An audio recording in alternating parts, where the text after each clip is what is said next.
Habang ako'y nakatayo dito, tinitingnan ko itong mga sales lady na nagtitinda ng kanilang mga produkto. Tinititigan ko sila hanggang sa mapapansin nila ako.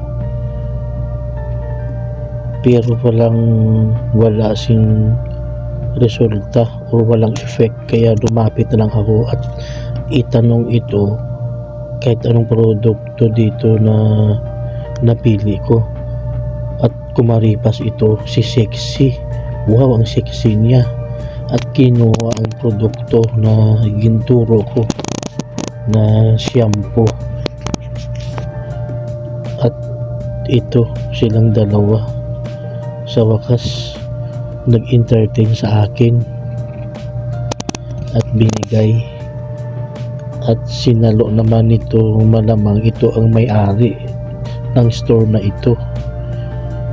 Gin-explain niya sa akin kung paano ito gagamitin, kasi pampaitim ng buhok ang gin-order ko.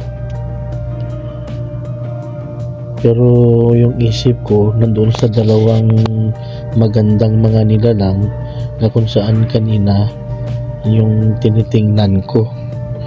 Sabi ko sana bumalik sila at saka i-entertain ako.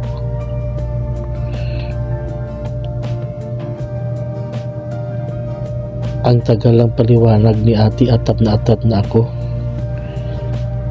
At sa wakas, lumapit sila sa akin at nag-offer pa ng ibang service na gusto ko raw magpa-massage or magpa-skin white.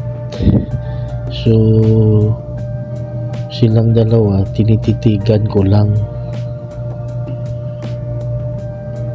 Ang ganda ng mga entertain nila sa akin, yung mga offer nila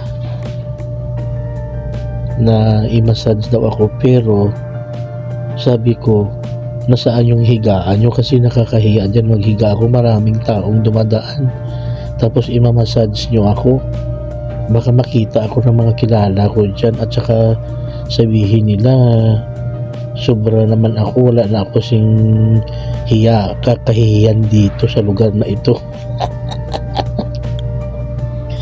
So ito, kakausap ko ito na super sexy. Hindi naman siya kagandahan, pero ang sexy niya.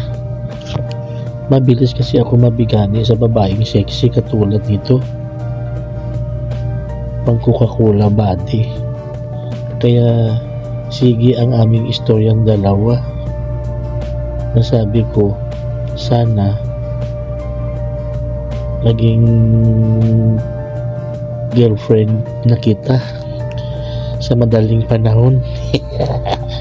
Joke lang, hindi totoo yan.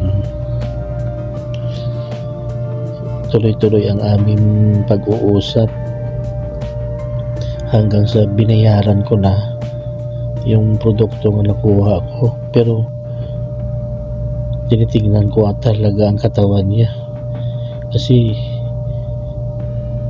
ang sexy niya at saka may itsura din naman siya, napakaganda niya rin. Binayaran ko na ang produkto na nakuha ko at saka sabay na rin ako umali.